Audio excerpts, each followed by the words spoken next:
अगर कोई इंसान किसी भी कारण से, किसी भी बात से, अगर चाहे वो स्त्री हो या पुरुष हो, अगर बार बार वो कसम खा रहे हैं, हर बार, मतलब उनकी ज़ुबान पे ही कसम है हर बार, तो समझ लीजिए ज़्यादातर मामलों में ऐसा देखा गया है कि वो लोग झूठे लोग होते हैं। ज़्यादातर केस में जो इंसान झूठा होता है, अक्सर वो अपनी बातों को, अपने झूठ को सच बनाने के लिए बात बात में कसम खाता है, चाहे वो स्त्री हो या पुरुष हो। तो एक तो ये गलत बात है। क्यों? क्योंकि अगर आप सच हो, आपकी बातें सच है, तो आपको किसी कसम के सहारे की ज़रूरत नहीं है। आप बस अपनी बात कहो कि मैं जो कह रहा हूँ या कह रही हूँ ये सही है, आपको भरोसा करना है करो, नहीं तो वक्त तो बता ही देगा, है ना। तो हमें बात बात में कसम खाने की ज़रूरत नहीं है। ये तो एक हल्की सी बात है कि लोगों को लगता है कि चलो हम तो बचपन से लेकर अभी तक पता नहीं कितनी बार कस्में खा लिए हैं और खा चुके हैं और कुछ हुआ नहीं, आगे भी कुछ नहीं होगा। लेकिन हाँ, मैं दो घटनाओं की जिक्र करूँगा जो महत्वपूर्ण है, और इसका बहुत गहरा आध्यात्मिक रहस्य है जो काम करता है। कभी कभी उसका प्रभाव नहीं दिखता है, लेकिन कई बार कई लोगों के जीवन में उसके बड़े ही दुष्परिणाम दिखाई दिए हैं। पहली घटना ऐसी थी जो कि इस घटना की चर्चा मेरी माँ करती हैं। ये बात उनके मायके की है। तो बताती हैं कि उनके गांव में एक परिवार ऐसा था जो परिस्थिति के कारण से बहुत गरीब हो गया था, और गरीबी के कारण से अब स्थिति ऐसी हो गई थी कि मतलब वो कहते हैं ना, बहुत दयनीय स्थिति। और धीरे धीरे जो घर का जो मुखिया था, जो घर का मालिक था या घर का पुरुष कह लें, उसके मन में बेईमानी आनी शुरू हो गई। लोग अब आपस में चर्चा करने लगे कि तुम ईमानदारी पे रहते हो, क्या फ़ायदा हुआ ईमानदारी पे रहने का, जब तुम इतने मतलब वो कहते हैं गरीबी की ज़िंदगी की जी रहे हो, बहुत सारे कष्ट झेल रहे हो, तो इससे बेहतर है कि चलो जो भी करना है करो, ये सब मतलब ईमानदारी की बातें छोड़ो और जो मर्जी करना है करो। तो उसके कुछ मित्र ऐसे हो गए थे, और मित्रों के साथ में वो, अब चूँकि कहते हैं ना कि जैसे ही सोबत होती है लोगों की, जिन लोगों से उठना बैठना जिन लोगों के साथ है, तो डेफिनेटली आपके जीवन में भी उसका प्रभाव पड़ता है। वो इंसान धीरे धीरे उसके मन में भी ये बातें आने लगी कि हाँ, अब ईमानदारी के रास्ते पे चलना ठीक नहीं है। और वो एक रात को अपने पड़ोसी के घर में घुस जाता है चोरी करने के नियत से।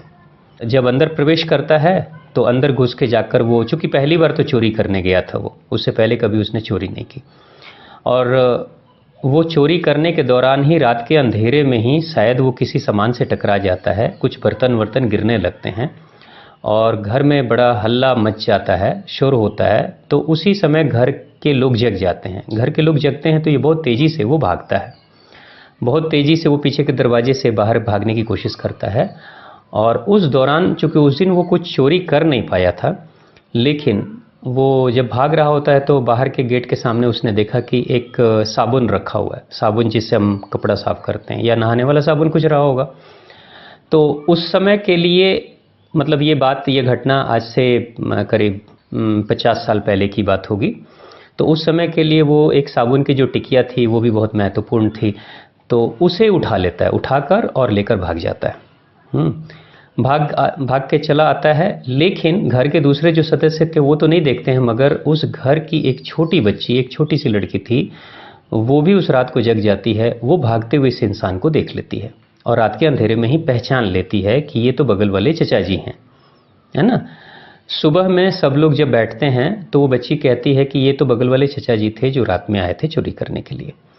अब घर के लोग बुलाते हैं, पकड़ते हैं, तो फिर वो कहते हैं नहीं, बिल्कुल नहीं, मैं तो गया ही नहीं था, मैं तो अपने घर में था, है ना। तो बिल्कुल इनकार कर देते हैं कि नहीं, मैं नहीं था। लेकिन वो बच्ची कह रही है कि मैंने देखा है और यही थे और कोई नहीं था, यही थे। तो अब पंचायत बैठती है। पंचायत जब गांव की बैठती है, सब लोग वहाँ बैठते हैं और सब लोग आपस में चर्चा करने लगते हैं कि भाई क्या है, सच्चाई जानने की कोशिश करते हैं। तो ये साफ कहते हैं कि नहीं, मैं था ही नहीं, और बच्ची कह रही है कि बिल्कुल यही थे, मैंने देखा था, इनकी शक्ल मैंने देखा था। लास्ट में बात ये आती है कि सब लोग कहते हैं कि वहाँ पे गांव में एक पीपल देव का वृक्ष है। पीपल देव के वृक्ष के पास चलते हैं और वहीं पे तुम चल के कसम खा लो। अगर कसम खाओ तो उसके बाद से फिर हम लोग मान लेंगे कि तुम सच बोल रहे हो और फिर हम लोग तुम्हें छोड़ देंगे, ठीक है। तो ये कहता है कि चलो हम कसम खाने के लिए भी तैयार हैं। तो एक बेटा था उसका, इकलौता एक ही बेटा था। ये जाता है और अपने बेटे के सर पे हाथ रख कर कसम खा लेता है पीपल देव के सामने, और फिर उसके बाद वापस आ जाता है। तो ये गांव के लोगों ने कहा कि भाई जब अपने बेटे के सर पे हाथ रखकर इसने कसम खा ली तो इसका मतलब ये बंदा सही है और इसमें कोई समस्या नहीं है, ठीक है, ये झूठ नहीं है। ये बच्ची जो है ये शायद किसी और को देखी होगी, लेकिन वो गलती से इसका नाम ले रही है। मगर हुआ क्या कि 6 महीने के बाद ही धीरे धीरे बच्चे की तबीयत खराब होनी शुरू हो गई और अंत में बच्चे की डेथ हो गई, बच्चा मर गया, है ना। जब बच्चा मर गया तो उस समय वो बंदा बहुत रोया, बहुत चिल्लाया, और बच्चे को जब लोग ले जा रहे थे अंतिम संस्कार के लिए तो इतना रोया, इतने चिल्लाया कि वो बाद में वो चिल्ला चिल्ला के कहने लगा कि आज मैंने ही अपने बच्चे को मारा है, क्योंकि मेरे ही झूठे कसम के कारण से मेरा बच्चा मर गया, है ना। तो अंत में पूरे गांव को पता चला कि ये झूठी कसम खाया था और उस झूठे कसम के कारण से इसके बच्चे की मृत्यु हो गई, ठीक है। एक तो ये घटना है। एक दूसरी घटना, और ये जो दूसरी घटना है, ये घटना मुझे लगता है कुछ एक दशक, मतलब 10 साल 15 साल पहले की बात होगी। इसमें बात यह है कि एक कोई स्त्री है, वो किसी इंसान ने, जैसे कहते हैं ना कि कोई इंसान आता है और पैसे दे देता है, आपको 100 रुपये देने हैं, 100 रुपये की जगह पे वो 500 देकर चला जाता है। बाद में वो उस इंसान को महसूस होता है कि मैंने उनको ज़्यादा पैसे दे दिए, तो वो लौट कर आता है और आके मांगता है कि मैंने आपको ज़्यादा पैसे दे दिए तो आप मेरे पैसे वापस कर दो, मैंने 400 रुपये आपको ज़्यादा दे दिए हैं। तो जो स्त्री थी वो उसने कहा कि नहीं भाई ये गलत बात है, आपने मुझे 100 रुपये दिए, आपने मुझे 400 रुपये नहीं दिए, है ना। बाद में बातों बात में दोनों में बकझक होनी शुरू हो जाती है, दोनों आपस में लड़ने झगड़ने लगते हैं। और जो स्त्री है वो कहती है कि अगर तुमको मुझ पे भरोसा नहीं है तो मैं तो कसम खाने के लिए तैयार हूँ। और वो भी जाती है और शायद पता नहीं कौन से वृक्ष के नीचे जाकर वहाँ पे कसम खाती है, और कसम खाकर बोल देती है कि हाँ, सर पे, बच्चे के सर पे हाथ रखकर कसम खाती है और कहती है कि मैं जो कह रही हूँ सही है, अगर कुछ मैं झूठ बोल रही हूँ तो मेरा बच्चा मर जाएगा या कुछ हो जाएगा, ऐसे करके वो बोल देती है। और बात हुई, वो जो इंसान था वो चला जाता है, वो समझ जाता है कि जब सबके सामने कसम खा रही है तो अब फिर मैं क्या बोलूँ। लेकिन सिर्फ कुछ महीनों के बाद, शायद वो अपने मायके गई थी और वहाँ पे जब गई तो बच्चे, वही एक लौता बेटा था, वो नदी में स्नान कर रहा था, नदी या तालाब में स्नान कर रहा था, और तालाब में स्नान करने के दौरान वो किसी और बच्चे के साथ भी था, तो वो डूब के मर जाता है, वो बच्चा भी मर जाता है। तो सब लोग फिर बाद में कहने लगते हैं कि ये झूठी कसम खाई थी, उसी का असर हुआ कि ये ऐसा हो गया। और बाद में घर वालों ने भी कहा था कि हाँ, ये इसने झूठी कसम खाई थी। तो अब देखिए, ये बातें तो कोई भी सुनेगा तो कहेगा कि ये सब तो अंधविश्वास की बातें, ये मनगढ़ंत बातें हैं, इन बातों में कोई वैज्ञानिकता नहीं है, कोई सच्चाई नहीं है, कोई साइंस नहीं है इसके पीछे। लेकिन एक साइंस काम करता है जो साइंस से परे है, विज्ञान से परे है, क्योंकि साइंस मैटेरियलिस्टिक चीज़ों को देख पाता है। जो चीज़ें दिखाई देती हैं, जिन चीज़ों को हम छू सकते हैं, फील कर सकते हैं, साइंस उसको देख सकता है। लेकिन एक दूसरा भी साइंस है जिसको स्पिरिचुअल जगत में अवचेतन मन का विज्ञान कहते हैं, यानी कि नॉन फिजिकल या फिर निराकार शक्ति को कह लें। निराकार शक्ति से साकार शरीर बना है और उसी के आधार से हमारी ज़िंदगी चलती है। यहाँ होता क्या है कि विश्व के इतिहास में, भारत के इतिहास में भी ऐसी कई घटनाएं, कई चर्चाएं सामने आई हैं। अगर आप भी इतिहास पढ़ोगे तो बहुत सारी चर्चाएं ऐसे आती हैं। कई जगह पे, एक जगह पे तो मैंने खुद ही पढ़ा था कि एक राजा जो बहुत बुजुर्ग हो गया था और उसका जो बेटा था उत्तराधिकारी, वही राजा बन चुका था, युवराज। लेकिन एक समय ऐसी स्थिति आई कि जो युवराज था वो बहुत बीमार हो गया। युवराज जब बहुत बीमार हुआ तो राजा, बूढ़ा जो राजा था, वो डर गया। वो सोचा कि अगर मेरे बेटे को कुछ हो जाएगा तो मेरी वंश परंपरा ही खत्म हो जाएगी, क्योंकि यही एक बच्चा है, यही एक बेटा, यही एक राजा है, और इसे कुछ हो गया तब तो सब कुछ खत्म हो जाएगा। तो जब वैद्य, चिकित्सक सभी थक चुके थे और लास्ट में लगा कि नहीं, इसके सुधार होने की कोई उम्मीद नहीं दिखाई दे रही थी, या स्वास्थ्य में सुधार कुछ नहीं हो रहा था, तो एक रात को, आधी रात को राजा जाता है उसके कक्ष में, उसके कमरे में, और वो बैठ के प्रार्थना करता है अपने बच्चे के स्वास्थ्य के लिए। और प्रार्थना करके अपने भगवान से कहता है कि हे भगवान, मेरी उम्र ले लीजिए लेकिन मेरे बच्चे की उम्र बढ़ा दीजिए। मतलब मेरी जो उम्र है वो बच्चे को मिल जाए, लेकिन बच्चे की जान बचा दीजिए, भले हो सके तो आप मेरी उम्र ले लीजिए, मेरी जान ले लीजिए। ऐसे करके वो बहुत संकल्प के साथ, दुख के साथ ऐसा कहता है और उठता है, और उठ के बच्चे के बिस्तर के चारों तरफ परिक्रमा करता है, और परिक्रमा करके वो बाद में आके अपने स्थान पे बैठ जाता है और भगवान से प्रार्थना करता है। फिर बाद में वो उठ के रात को अपने कक्ष में जाता है, और सुबह में लोगों ने देखा था कि वो जो बूढ़ा पिता था, बूढ़ा राजा, वो मर चुका है। लेकिन उसका जो बेटा है, जिस दिन वो सुबह में मरा, उसी दिन से उसके बेटे के स्वास्थ्य में सुधार आना शुरू हो गया, और बाद में बिल्कुल बच्चा स्वस्थ हो गया, यानी राजकुमार स्वस्थ हो गया, और वो बाद में चलकर एक अच्छा राजा भी बना। लेकिन पिता की मृत्यु उसी रात को हो गई थी, जबकि पिता को कोई बीमारी नहीं थी। पिता की मृत्यु हो गई, लेकिन जो बीमार बेटा था वो धीरे धीरे उसे मतलब एक बेहतर स्वास्थ्य मिलता है और बाद में चल के स्वस्थ हो जाता है। तो अब ये सब चीज़ें होती हैं और हो रही हैं, लेकिन इसके पीछे जो मुख्य कारण है, आखिर करता कौन है? क्योंकि आप जो बोलते हो वो आकाश से गहरा उसका संबंध है, आकाश तत्व से। आपकी जुबान से जो बात निकलती है वो आकाश तत्व से उसका गहरा संबंध है। और आप जो कुछ भी बोलते हो, आप हो सकता है कि बिना सोचे समझे बोल रहे हो, लेकिन जो अवचेतन मन है, यानी सबकॉन्शियस माइंड है, वो सबकॉन्शियस माइंड बहुत गहराई से आपकी बातों को, आपकी कामनाओं को, आपकी इच्छाओं को सुनता है, समझता है। अगर उसे लगता है कि आप किसी चीज़ को महत्व दे रहे हो, किसी चीज़ को पा रहे हो, किसी चीज़ के लिए आप कामना कर रहे हो, और अवचेतन मन को लगता है कि ये चीज़ आपके लिए ठीक है, तो अवचेतन मन इस यूनिवर्स से कहीं ना कहीं से वो कुछ आयोजन ऐसे करता है जिससे कि धीरे धीरे चल के आपकी वो कामनाएं साकार होती हैं, और अंत में आपको वो मिलता है जिसकी तलाश आपको थी। तो अवचेतन मन ऐसा करता है। लेकिन अवचेतन मन एक दूसरी चीज़ भी करता है। अवचेतन मन को अगर जिस दिन महसूस हो जाता है कि आपके पास कोई चीज़ है, लेकिन आपके मन में उसके प्रति कोई अहमियत नहीं है, वैल्यू नहीं है, तो अवचेतन मन धीरे धीरे उस चीज़ को आपसे दूर भी कर देता है। क्योंकि किसी भी संतान या माता पिता के बीच में जो संतानों के बीच संबंध है, वो पहला संबंध अवचेतन मन से ही हुआ है। चेतन मन यानी शारीरिक जो शरीर से उत्पत्ति और शरीर से संबंध बना, ये तो बहुत बाद में बना। पहले तो निराकार जगत से संबंध बना था, और प्रेम भी उसी से है। जिस दिन अवचेतन मन को ये एहसास हो जाता है कि मेरे लिए इनके हृदय में कोई जगह नहीं है, या मेरा महत्व तो इनके मन में नहीं है, तो धीरे धीरे अवचेतन मन उस व्यक्ति को या उस स्थिति को या उस वस्तु को भी या उस धन दौलत को भी धीरे धीरे दूर भी कर देता है।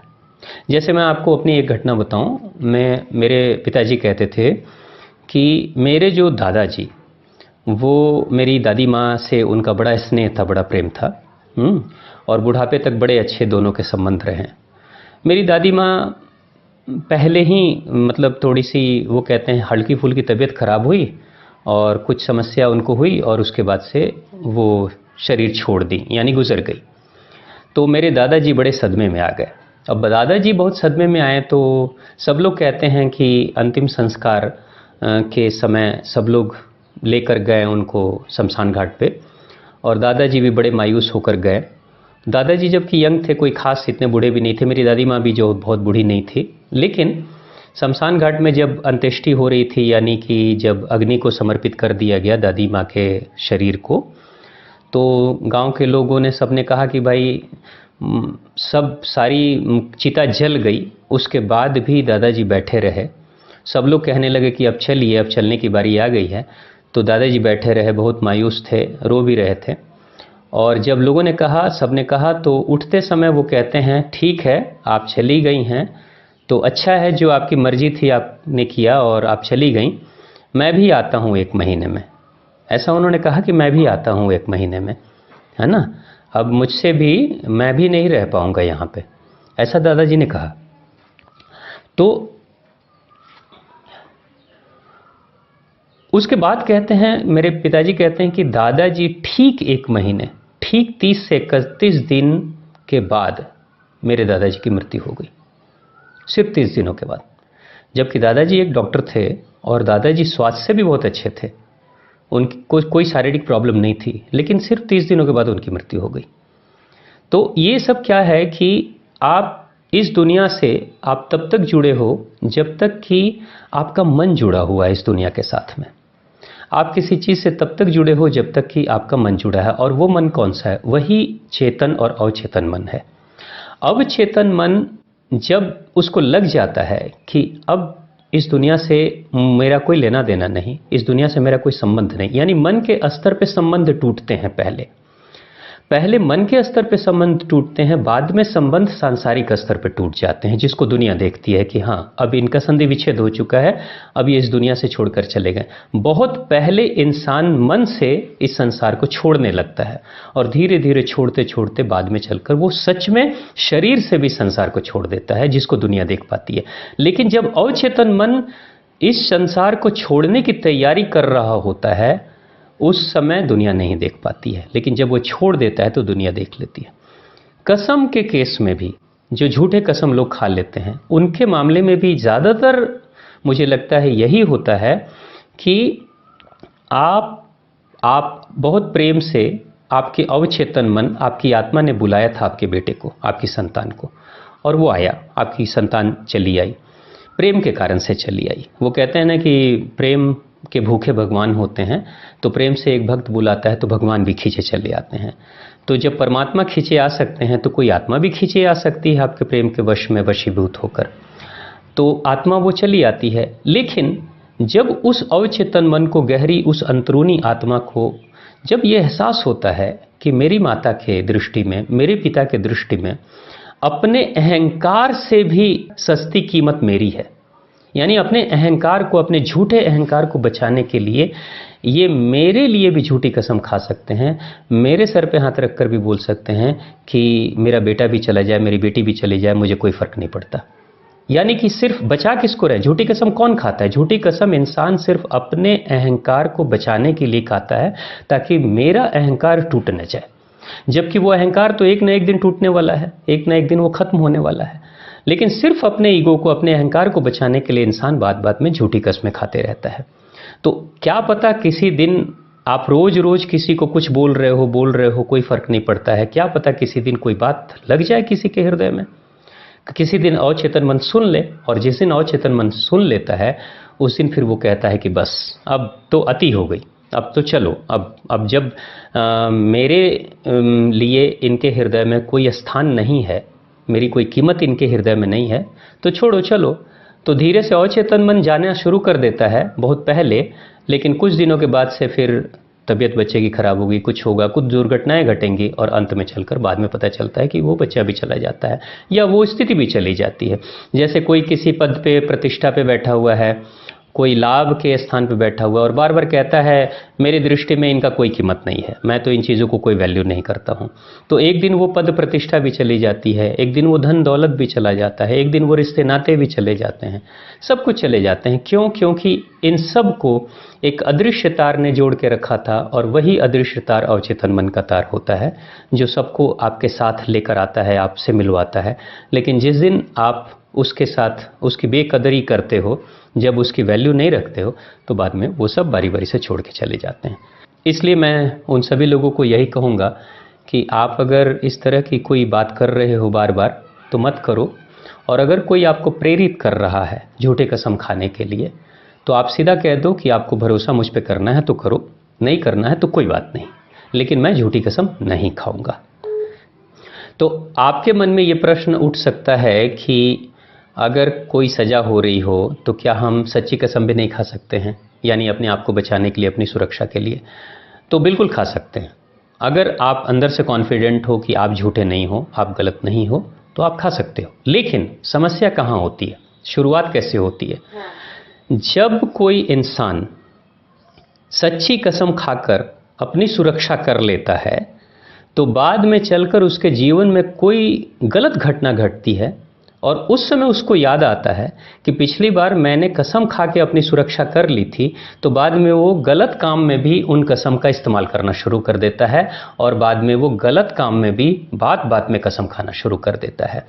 तो कसम खाने में बुराई नहीं है, है ना। सच्चाई के लिए कसम खाने में बुराई नहीं है, समस्या है कि वो कसम खाने की प्रवृत्ति कहीं विकसित होकर आपके अंदर का सॉफ्टवेयर न डेवलप हो जाए कि झूठे कसम खाने की आपको आदत ना लग जाए, है ना। तो वो गलत है, वो बिल्कुल ही गलत है। तो आप किसी भी तरह से इस तरह के किसी भी हैबिट को डेवलप मत करें, क्योंकि rare of the rarest case में आपकी ज़िंदगी में ऐसा होगा कि आप किसी ऐसे विकट समस्या में उलझ गए हो जहां आपको कसम खाने की सख्त ज़रूरत है, नहीं तो आपकी जान जा सकती है। लेकिन मैं पूछूं, आपके जीवन में, आपकी जितनी उम्र है, ऐसी कितनी घटनाएं आपके जीवन में घटी हैं जबकि आपकी जान जाने वाली और कसम खा के आपने अपनी जान बचाई है? तो आप ढूंढोगे तो पता चलेगा शायद एक भी घटना नहीं हो। लेकिन अब इस कसम का सहारा आड़ लेकर अक्सर झूठी बातों के लिए भी कसम खाना हम शुरू कर देते हैं, जो गलत है, जो घातक है। देखो, अब फिर आपके मन में ये डाउट होगा कि वो जो पीपल वाली कहानी थी कि पिता चोरी करने के बाद बेटे के सर पे हाथ रखकर झूठी कसम खाते हैं। ये पिता को पता है कि मैं झूठी कसम खा रहा हूँ, लेकिन बेटे को नहीं पता है कि मेरे पिता मेरे सर पे हाथ रखकर झूठी कसम खा रहे हैं। तो बेटा क्यों गुजर गया, बेटा क्यों छोड़कर पिता को चला गया।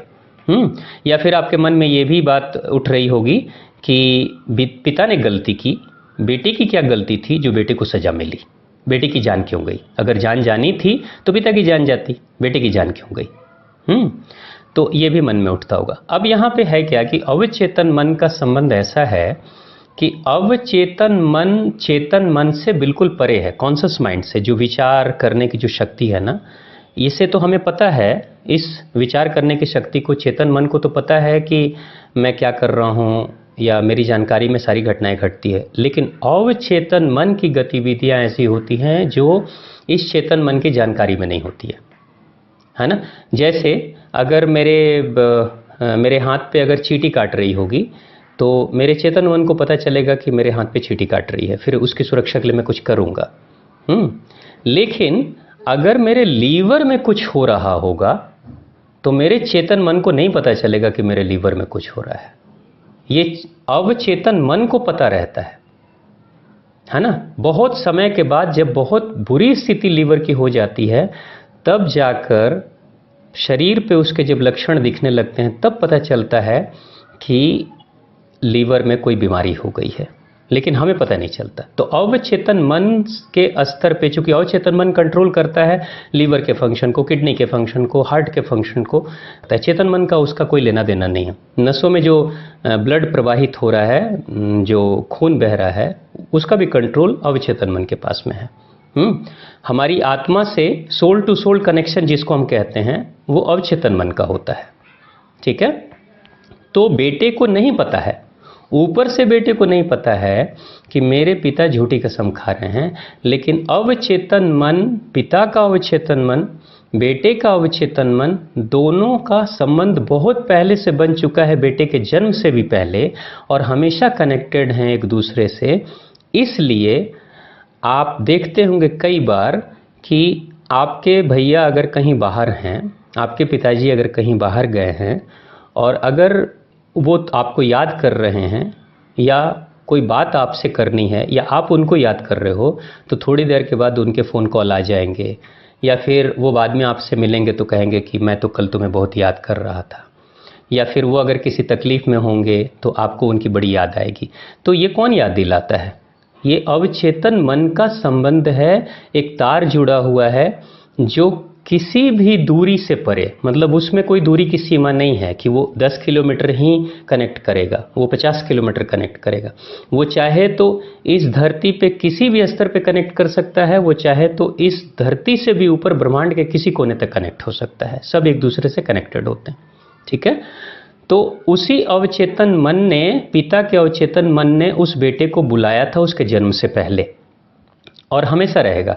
मैं जिस घटना की चर्चा आपसे किया कि राजा परिक्रमा करता है अपने बेटे के बिस्तर का और बाद में कहता है कि मेरी जान ले लो मेरे भगवान, लेकिन मेरे बच्चे की जान बचा दो, तो उस समय सच में पिता की जान चली जाती है तो बेटे को लंबी उम्र मिलती है।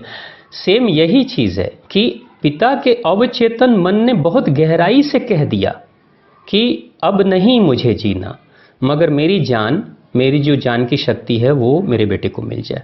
ऐसे ही हुआ।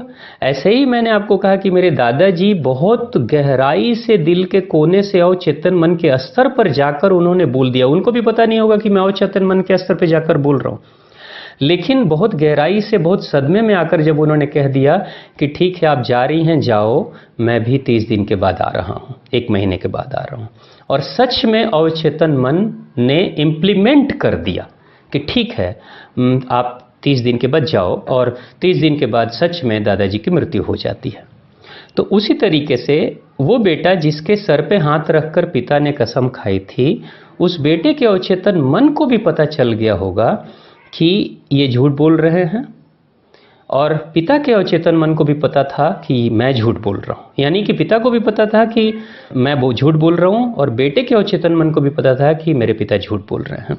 उसी समय हो सकता है कहीं आपस में जो एक तार प्रेम का संबंध जुड़ा था वो टूट गया होगा, और जैसे ही टूटा होगा तो पिता और पुत्र के बीच में जो अवचेतन मन का संबंध था वो टूट चुका होगा, संधि विच्छेद हो गया होगा। और बाद में बेटे के अवचेतन मन ने कहा कि चलो अब तुम्हारे लिए यहाँ कोई स्थान नहीं है, अब तुमको यहाँ से चलना है। क्योंकि जिसके कारण से वो कहते हैं ना कि जो मेजबान आपको घर पे बुलाता है, और जिस दिन मेहमान को यह एहसास होता है कि नहीं इस घर में मेरी कोई इज्जत नहीं, तो उसके बाद से उसी दिन से वो अपनी जाने की तैयारी करना शुरू कर देता है। ठीक वही हुआ होगा उसके साथ में भी, और बेटे को भी पता नहीं, लेकिन बेटा चला जाता है। अब यहाँ फिर आपके मन में जो ये प्रश्न आया होगा कि फिर बेटे का क्या दोष? दोष बेटे का नहीं है, लेकिन चूंकि बेटा प्रॉपर्टी है ना, बेटे को बुलाया किसने? बेटे को बुलाया पिता ने। तो बेटा एक तरह से प्रॉपर्टी है, बेटा एक तरह से धरोहर है उस पिता का, और पिता उसे संभाल नहीं पाया तो वो चला गया और जा सकता है। जैसे दौलत है, दौलत आपकी है, दौलत आपके मेहनत के कारण से आई है, आपने दौलत की कदर नहीं रखी तो अंत में दौलत आपसे दूर होकर चली जाएगी। आपको किसी पद प्रतिष्ठा की प्राप्ति हो गई है, आपने उसका सम्मान नहीं किया तो अंत में वो चीज़ आपसे दूर हट जाएगी, है ना। तो ये बहुत गहरा संबंध होता है अवचेतन मन का, इसलिए बहुत सोच समझकर, सोच विचार करके बोलना चाहिए क्या हम बोल रहे हैं। और जो बात बात में झूठी कसम खाते हैं उनको ऐसी चीज़ें नहीं करनी चाहिए, क्योंकि आपकी झूठी बातें किसी दिन कब सच हो जाए आपको भी पता नहीं चलेगा। लेकिन ज़रा सोचिए उस स्थिति को, क्या वो पिता जिसका पुत्र गुजर गया, क्या वो ज़िंदगी में फिर दोबारा कभी झूठी कसम खाएगा? क्या वो माँ जिसका पुत्र गुजर गया कुछ चंद 100 रुपयों के लिए, क्या वो माँ फिर दोबारा झूठी कसम खाएगी? कभी नहीं खाएगी वो, क्योंकि उसको पता चल गया कि मेरी झूठी कसम की कीमत क्या है या इसका परिणाम कितना घातक हो सकता है। क्योंकि आप जो बोलते हैं, आपकी जुबान से जो बात निकलती है वही शब्द ब्रह्म है, वही है आकाश तत्व से, ध्वनि के माध्यम से आप पूरे इस ब्रह्मांड से कनेक्ट हो सकते हो। तो आपकी जुबान से जो शब्द निकल रहे हैं वो बहुत सोच समझ के निकालने की ज़रूरत है, अगर आप आध्यात्मिक हैं तो। क्योंकि अध्यात्म का मतलब ही होता है कि आपकी हर गतिविधि, हर बात, हर सोच से पहले आपको उसके उचित अनुचित का फैसला ज़रूर कर लेना चाहिए। यानी कि आप हमेशा अपने ऊपर एक GPRS सिस्टम या कह लें CCTV कैमरा है अपने ऊपर लगा देते हो, और हमेशा आप अपने आप को ही सर्वेलेंस में रखते हो, और हमेशा आप अपने आप को ही देखते रहते हो हर गतिविधि से पहले। और जब आप खुद के ऊपर निरीक्षण रखना शुरू कर देते हो हर गतिविधि से पहले, तो वही स्पिरिचुअलिज्म है, वही अध्यात्म है। लेकिन जो इंसान समाज के दूसरे लोगों के ऊपर दृष्टि रखता है हमेशा, तो वो सामाजिक हो सकता है। तो इसलिए सामाजिक कार्यकर्ता अक्सर समाज के ऊपर दृष्टि रखते हैं, समाज के अंदर घटने वाली अच्छाई और बुराइयों के ऊपर दृष्टि रखते हैं। लेकिन जो आध्यात्मिक इंसान है वो समाज पे कम और खुद पे, स्वयं पे ज़्यादा ध्यान रखता है। तो आपकी ज़ुबान पे भी ध्यान आप ही को रखना है, आपकी सोच पे भी ध्यान आपको रखना है। लेकिन आपकी बातें काम करती हैं जो आध्यात्मिक है, और नहीं भी आध्यात्मिक अगर हैं तब भी कब आपका अवचेतन मन सुन लेगा आपको पता भी नहीं चलेगा।